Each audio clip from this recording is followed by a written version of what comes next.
Hello everyone! Today I'm going to show you my basic approach to clothing. I'm coloring in the first romantic country book by Eriy. So to keep this simple, we're going to start by coloring an unpatterned dress in a solid color. It looks to me like it could be a nightgown, and my brain always jumps right to a pale blue like Wendy from Peter Pan, so that's what I'm going with. For this, I'm using Prismacolors in Sky Blue Light, Blue Slate, and Blue Lake for my light, medium, and dark. Now the first thing I do when I go to color a piece of clothing is look at the fold lines, draw directly on the line, and continue the fold past the drawn line. Another thing I do is consider any implied folds in the line art. For example, I'm looking at the wobbly edges of the gown, especially on the bottom. Anywhere that wobble moves upward, I'm going to color as if the fabric is moving away from us. And where it wobbles downward is the front of the fold that's coming toward us. So you can see what I mean here as I mark in the shadows with soft triangular shapes. I'm doing this all with my medium color Blue Slate. This stage is just creating a scaffolding really. Okay, so I'm just going to go in and finish just marking where my most prominent shadows will be.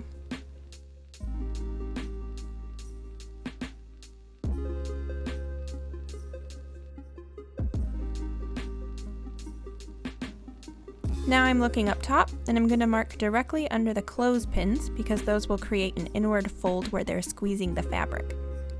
The sleeves are going to just get the cast shadow from the bodice because they're so small. The trick to know is just that anything you color darker is going to look like it's moving inward or away from you.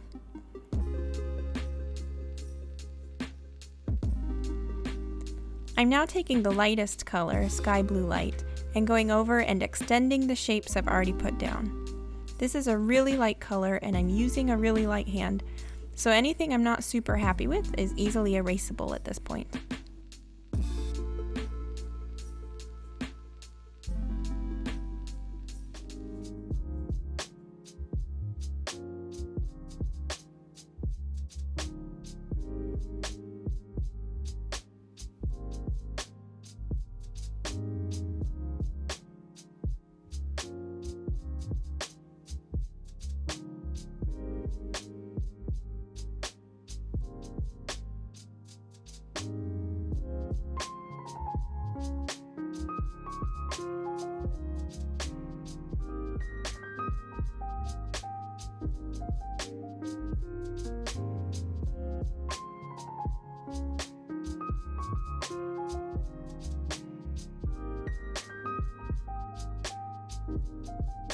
Then I'm taking my medium color and adding a shadow along the left side and bottom of the bodice, again because the light is coming from the top right. I add more wrinkles to the area the clothespins are pinching.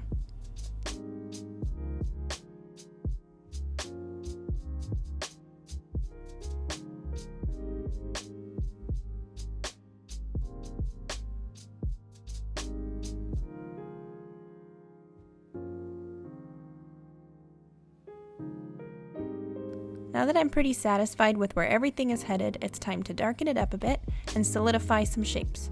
I use Blue Lake to add more depth to the shadows.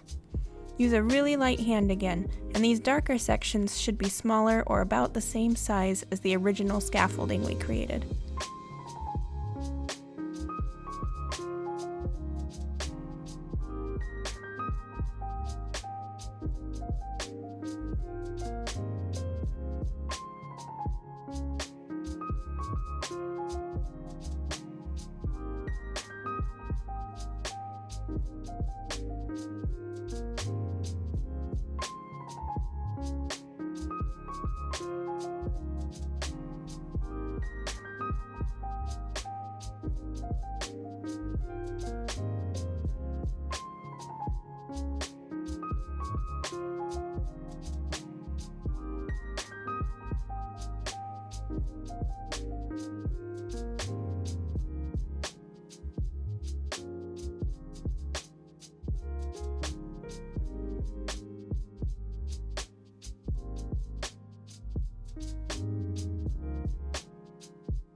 Once I'm done on the skirt, I grab the lightest color again to go over everything and blend it out some more.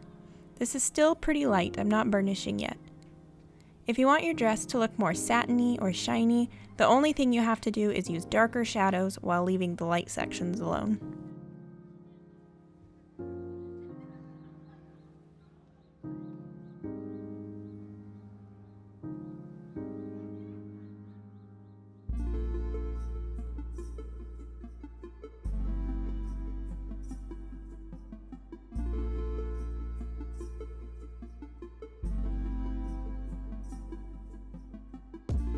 Do the same thing on the bodice and sleeves.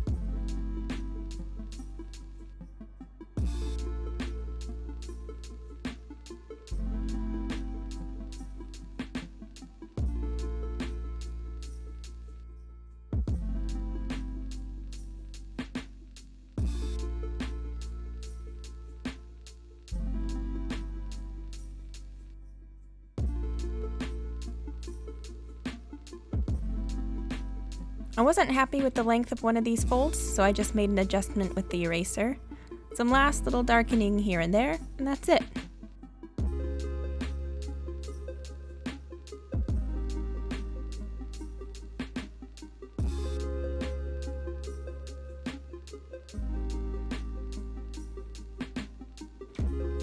Let's do the same thing with another outfit.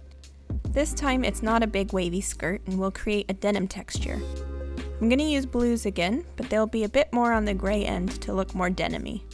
I'm using Periwinkle and Indigo blue as my medium and dark, and cloud blue for the light. So this is the same process. I take the medium color and consider the implied folds to create a scaffolding. Anywhere the line art wobbles inward is where I'll create a shadow.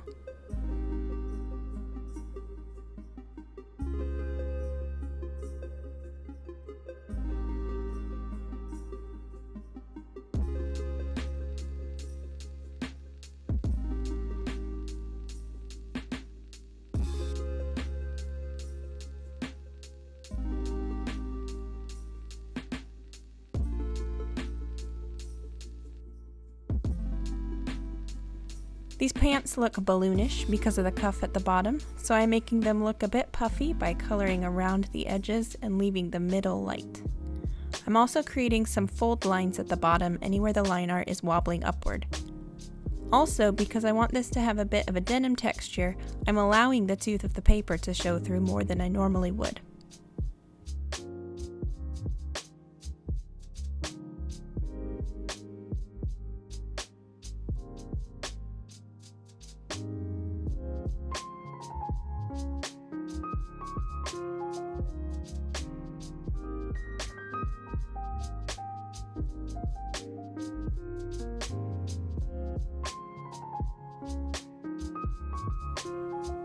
Again, I use the lighter color to go over and extend all the shadow shapes to help them blend into the light areas.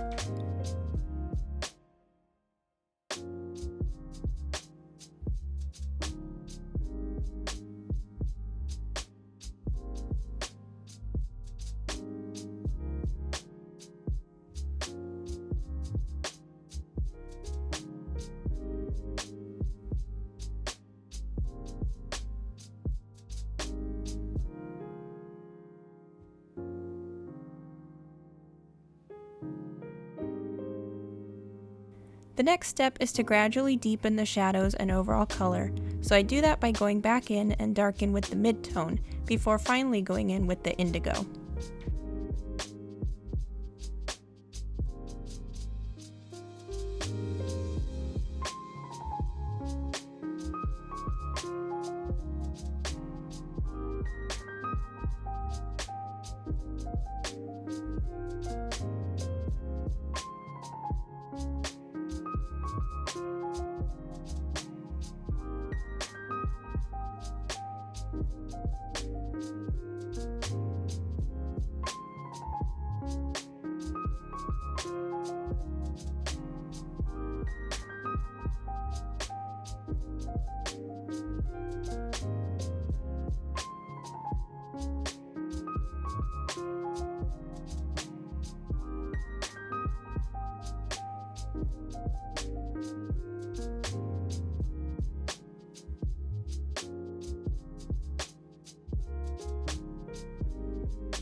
I realized as I put the indigo down that it was a bit more vibrant than what it looks like on my swatch, so I used a really light hand. If you want to keep a desaturated gray sort of denim color, then a slate gray might be a better option for the shadows. Anyway, I basically do the same thing here as before, just deepening small bits of the shadowed areas and then going over those again with mid-tone to blend them out. Remember that anything that's light looks like it's coming forward, and anything darker will look like it's further away.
So the way we created this denim looking texture was by using grayish blues and allowing the tooth of the paper to show through the layers of color.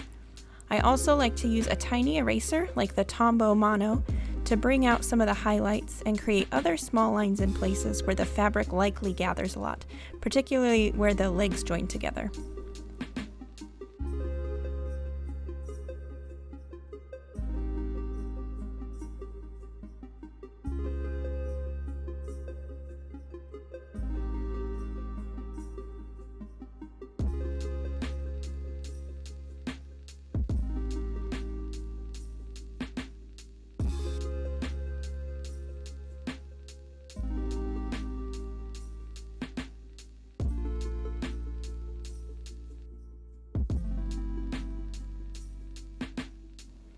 At this point, it's pretty much done. If I were coloring the whole page, I would eventually go back to these outfits and probably end up adding a little bit more detail, and would burnish the nightgown with white. I wouldn't burnish the denim because that would flatten the tooth and we'd lose a lot of that denim texture. If you want to know more of my process in finishing a whole page, check out my video of the lemon page from Johanna Basford's World of Wonder. I hope this video was helpful for you guys. If you liked it, be sure to give it a thumbs up, and don't forget to subscribe for more videos like this.